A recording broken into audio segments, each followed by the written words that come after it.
Sigamos hablando del maravilloso mundo de la voluntad de Dios. Nuestro Señor Jesucristo dijo: mi comida es que haga la voluntad del que me envió y que acabe su obra. Esto dice el Evangelio de Juan, capítulo 4, verso 34. Y el rey David dijo: el hacer tu voluntad, Dios mío, me ha agradado, y tu ley está en medio de mi corazón.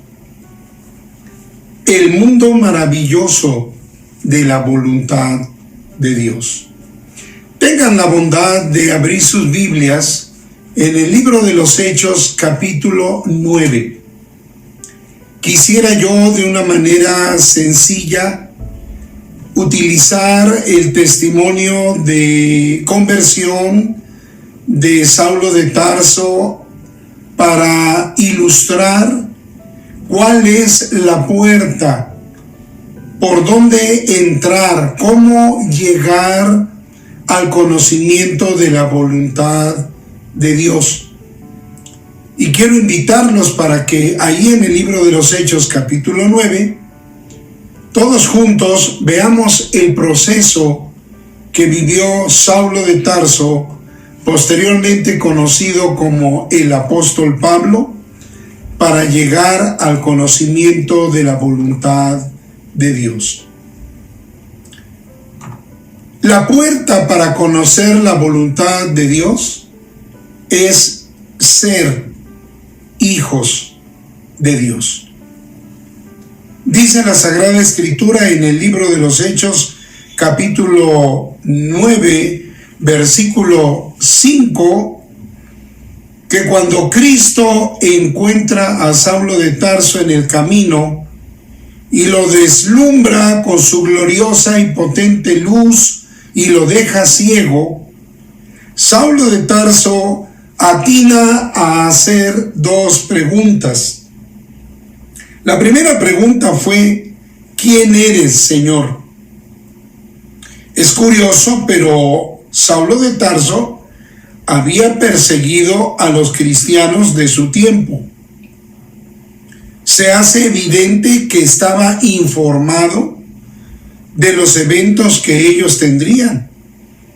La Sagrada Escritura narra, por ejemplo, que cuando fue apedreado Esteban, quien cuidó las ropas, las capas que se quitaron, quienes arrojaron las piedras a Esteban, era un joven llamado Saulo. Y yo estoy seguro, históricamente hablando, que todo el glorioso proceso de Hechos capítulo 1, capítulo 2, capítulo 3, con la llegada del Espíritu Santo y con la obra milagrosa que comenzaron a hacer los apóstoles, estoy seguro que Saulo de Tarso la sabía, estaba informado, tenía conocimiento. Sin embargo, cuando Cristo lo encuentra camino a Damasco, él pregunta: ¿quién eres, Señor?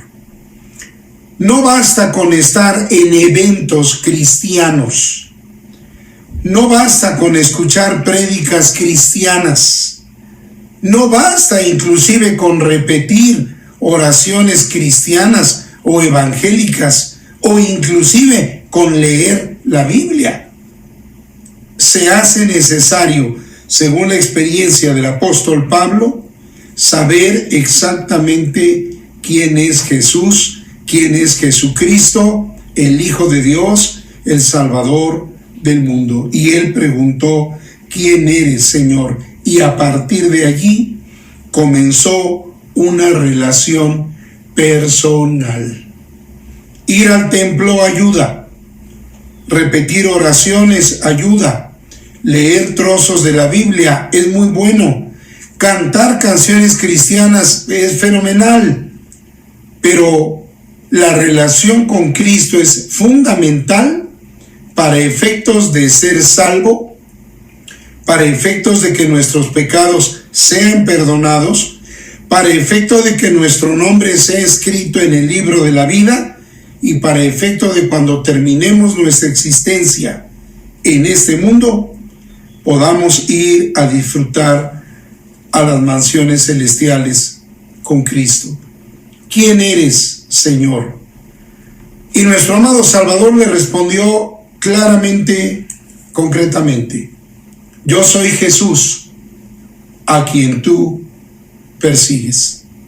Por fin, Saulo de Tarso, no obstante tener toda la información de todo lo que los cristianos estaban haciendo en distintas regiones en ese momento de su vida, no obstante toda esa información, es la primera vez que Saulo de Tarso tiene un encuentro personal con Jesucristo, un encuentro para salvación.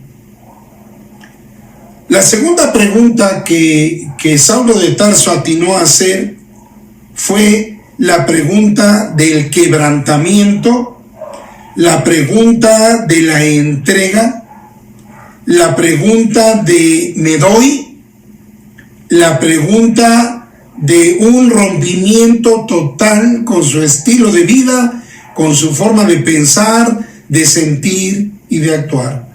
Saulo de Tarso pregunta: ¿qué quieres, Señor, que yo haga? En aquellos años, como hoy día todavía en algunas culturas, sobre todo fuera de América Latina, la palabra Señor es muy fuerte, es muy importante. Si me permiten decirlo así, no se le dice Señor a cualquier persona, sino a aquellas personas que de nuestro conocimiento sabemos que tienen cierto rango de autoridad. Las dos preguntas que Saulo de Tarso hizo, una en el verso 5, otra en el verso 6, dicen: ¿quién eres, Señor? ¿Y qué quieres que yo haga?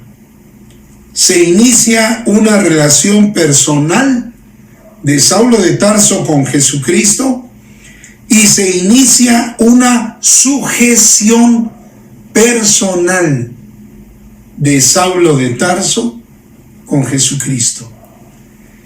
Ese es su encuentro para salvación, para perdón de pecados, para obsequio de vida eterna, para obsequio de una novedad de vida, para venir a ser una nueva criatura. Y todo esto se enlaza perfectamente bien con el Evangelio de Juan capítulo 10, versículo 9, cuando Cristo mismo nos dice: yo soy la puerta, el que por mí entrare será salvo. La respuesta concreta a cuál es la puerta para accesar al conocimiento y al hacimiento de la voluntad de Dios es Jesucristo, mediante un encuentro personal con Él, en el cual yo me rindo, me someto, me entrego a Él, pongo mi confianza en Él.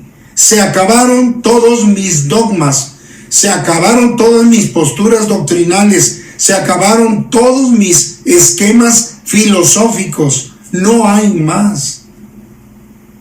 Pongo mi confianza en Cristo. Comienzo a conocerlo en una relación que no va a terminar jamás, porque si muriera iré a la eternidad con Él. Y en una relación de sujeción en la que Él gobierna, manda sobre mi vida, porque humildemente me rindo a Él, ayudado por Dios, para que Él venga a ser no solo el Salvador, pero el Señor de mi vida. Cristo, cuando ve a este Saulo de Tarso interesado en saber quién es Él y humillado para preguntarle: ¿qué quieres que yo haga?, el Señor Jesucristo toma acción de sentido de propiedad de Saulo de Tarso. Y sin más, la Sagrada Escritura nos dice ahí en Hechos capítulo 9, verso 6, segunda parte, y el Señor le dijo: levántate y entra en la ciudad y se te dirá lo que debes hacer. El perseguidor de la iglesia de Cristo, el perseguidor de nuestros hermanos en la fe, se terminó. Ya no existe. Quedó en el pasado. Antes de ser derribado en este camino a Damasco, era el Saulo de Tarso, perseguidor de los cristianos. Ya no existe. Cuando Saulo de Tarso es ayudado a levantarse para ser llevado al interior de la ciudad, ya es otro hombre. Ahora es Pablo. El perseguidor quedó atrás. Dense cuenta, mis amados hermanos, mis amadas hermanas, que aquí comienza la voluntad de Dios a desarrollarse en la vida de Pablo y de toda persona que se rinde a Cristo y recibe su salvación y se somete a su señorío. Cuando Cristo dice levántate, cuando Cristo dice entra en la ciudad, cuando Cristo dice y se te dirá lo que debas de hacer, ahí inicia el desarrollo de la voluntad de Dios. Podemos decir que la primera voluntad de Dios para Saulo de Tarso, como para cualquier ser humano, es que sea salvo en su Hijo Jesucristo. Y a partir de ese encuentro y de esa toma de decisión, la voluntad de Dios entonces da el siguiente paso y comienza a desarrollarse en nosotros, porque Dios empieza a darnos instrucciones. Entonces, ¿cuál es la puerta para accesar a la voluntad de Dios? Cristo. Un encuentro personal con Él y una experiencia de salvación para que la voluntad de Dios comience a operar en la vida de esa persona. Da pena tener que afirmar que si una persona no es de Cristo, Dios no le mostrará su voluntad porque no es de Él. Cristo seguirá haciendo esfuerzos mediante la obra del Espíritu Santo para alcanzar a la persona que no es salva, pero no le puede mostrar más que el Evangelio en primer lugar, porque la persona no está habilitada para hacer la voluntad de Dios si no ha sido salvada por Jesucristo y hecha una nueva criatura, como enseguida lo vamos a ver. Para una persona que no es de Cristo, Dios no va a manifestar su voluntad antes que rinda su vida y sea salvada por Jesucristo. La Biblia dice: el que cree en el Hijo tiene vida eterna, pero el que rehúsa creer en el Hijo no verá la vida, sino que la ira de Dios está sobre él, descrito perfectamente en el Evangelio de Juan. Por otro lado, Romanos capítulo 1, versículos 24, 26 y 28, Romanos 1, 24, 26 y 28, hablan acerca de cómo Dios se desentiende de quien no quiere creer en su Hijo y rechaza someterse a Jesucristo. No es que Dios no pueda, no es que nuestra maldad se lo impida, es que Dios no desea mostrar su voluntad porque no hay ninguna relación. Imagina que tú quieres tomar al hijo del vecino y educarlo y guiarlo y enseñarle a vestir y enseñarle a comer, y de repente el hijo del vecino te dice: ¿y tú quién eres? No es nada tuyo. ¿Podrías aventurarte a darle un consejo, una orientación? Pero tú no puedes plasmar tu voluntad en esa vida. Recordemos que Dios nos dio libre albedrío y Él es muy respetuoso de lo que nos dio. De modo que quien no es su hijo, no forma parte de la familia de la fe, no está en el rebaño de Jesucristo, Cristo no es su pastor, Dios no es el buen pastor de esa vida. Entonces, por eso Romanos 1, 24, 26 y 28 hablan de que Dios se desentiende de esas personas y les permite vivir lo que ellas decidan vivir. En Mateo capítulo 7, verso 23, leemos una frase también del todo triste y preocupante, cuando Jesucristo declara a la gente: nunca os conocí.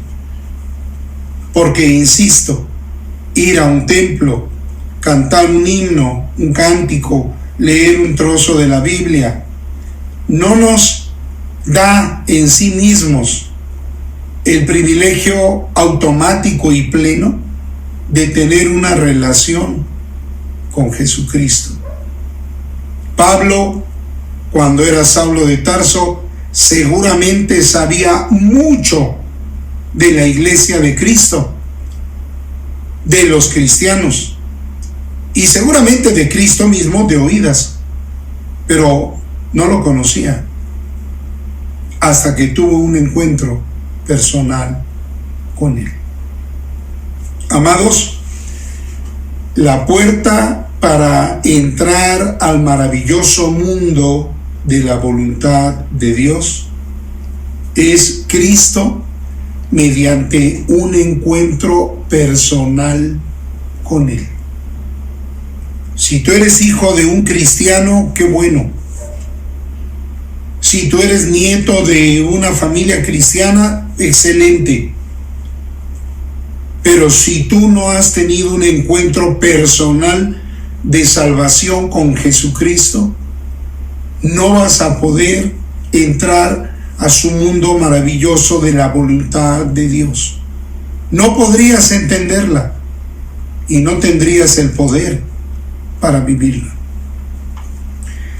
Pero si seguimos escudriñando el libro de los Hechos, capítulo 9, veamos ahora en el verso 17 el siguiente paso.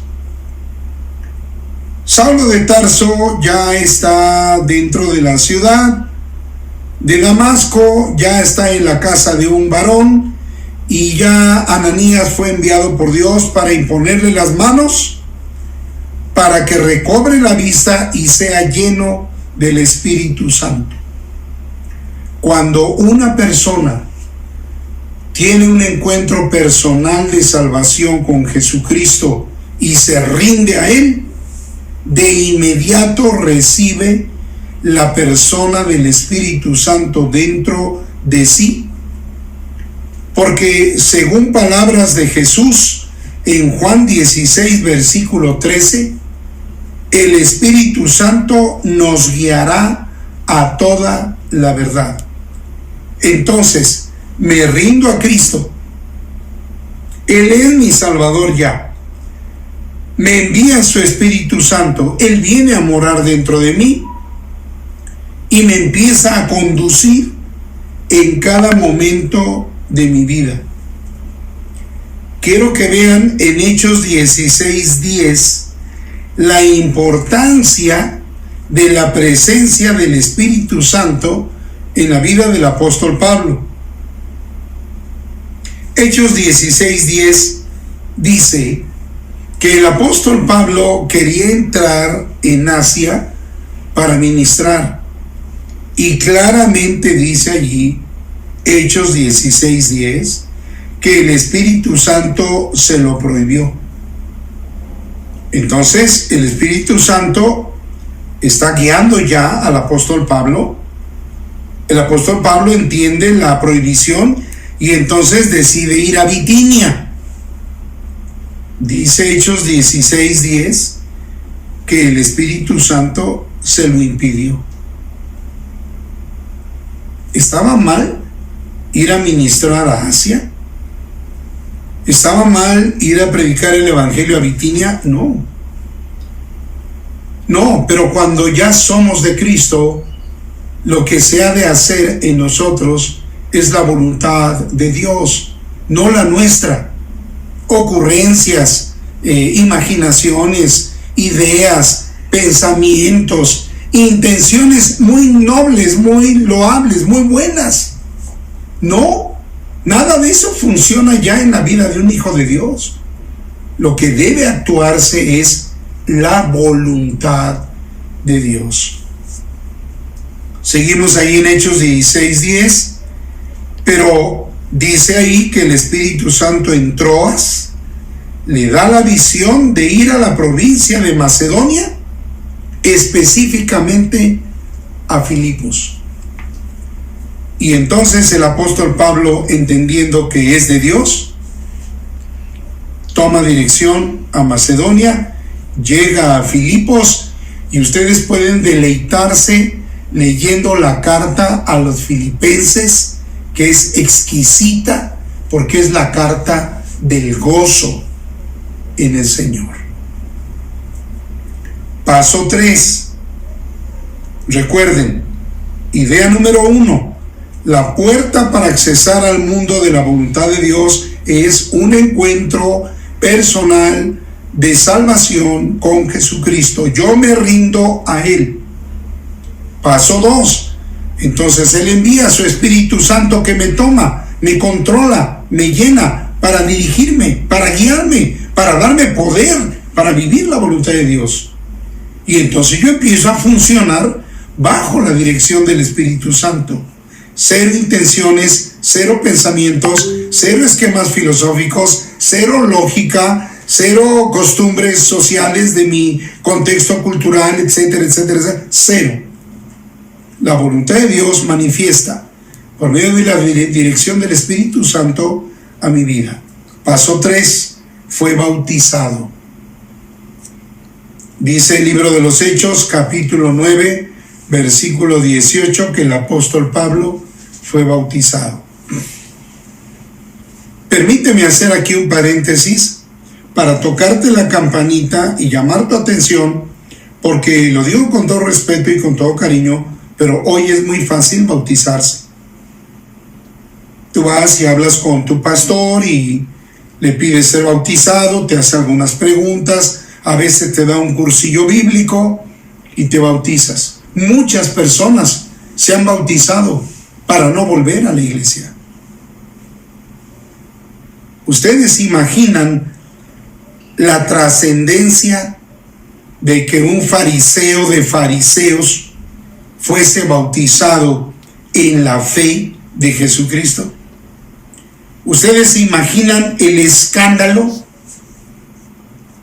¿Ustedes se imaginan las posibles reacciones del cuerpo de fariseos al que pertenecía Saulo de Tarso, famoso alumno del famoso maestro Gamaliel? Saben, mis amados, que cuando Saulo de Tarso es bautizado en el nombre de Cristo, pasó de ser un perseguidor a ser perseguido. Ustedes lo pueden ver ahí en Hechos capítulo 9, versos 23 al 25. Dice ahí que pasados muchos días, los judíos resolvieron en consejo que matarle. No se andaban con chiquitas. se dieron cuenta que habían perdido a Saulo de Tarso. De perseguidor a perseguido, decidieron matarle. Concluyamos. La voluntad de Dios inicia en la vida de una persona cuando ésta responde al llamado de Jesucristo y se rinde a Él y pone su confianza en Él y se sujeta, se somete a su señorío.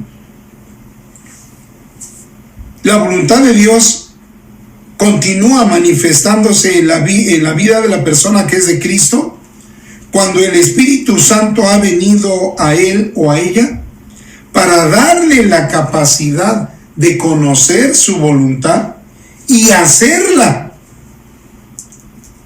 en el poder del Espíritu Santo. La voluntad de Dios continuará manifestándose en la vida de un creyente en Cristo Jesús, lleno por el Espíritu Santo, cuando habiéndose bautizado, se suma a la iglesia cristiana de su localidad y se suma a la iglesia cristiana universal, es decir, de todos aquellos que somos redimidos por Cristo en cualquier parte del mundo. Amados, si queremos tener la voluntad de Dios en nuestra vida, necesitamos ser de Cristo, redimidos por Él, sometidos a Él. Si queremos vivir la voluntad de Dios, necesitamos el poder del Espíritu Santo. Nadie que no tenga a Cristo podrá tener al Espíritu Santo. Nadie, nunca. Amados, si queremos que la voluntad de Dios se desarrolle en nuestra vida con plenitud, si no somos bautizados, bauticémonos en el nombre de Cristo para dar testimonio público de nuestra fe en Él. Ahí en Hechos capítulo 2, versos 41 al 47, se narra la gloriosa vida de la primera iglesia cristiana en Jerusalén. La hermandad de todos aquellos que se rindieron a Cristo, recibieron al Espíritu Santo y fueron bautizados en agua para venir a formar la familia de Dios, la familia de la fe. Si quieres conocer la voluntad de Dios y hacerla, yo te invito a revisar tu situación. Oremos. Amado Padre, habla a nuestra vida una vez más y asegúranos, Dios, que somos de Cristo. Que tu Espíritu Santo dé testimonio a nuestro espíritu de que somos hijos tuyos. Y que el bautismo que hemos practicado o estemos por practicar sea significativo en nuestra vida y en la que nos rodea. Y ahora que el amor eterno tuyo, nuestro buen Padre Celestial, la gracia siempre abundante de nuestro Señor y Salvador Jesucristo, y el consuelo, la dirección y el poder de tu Santo y Divino Espíritu, sean con todos nosotros y con todo tu pueblo, ahora y siempre. Amén. Los abrazo en el amor de Cristo.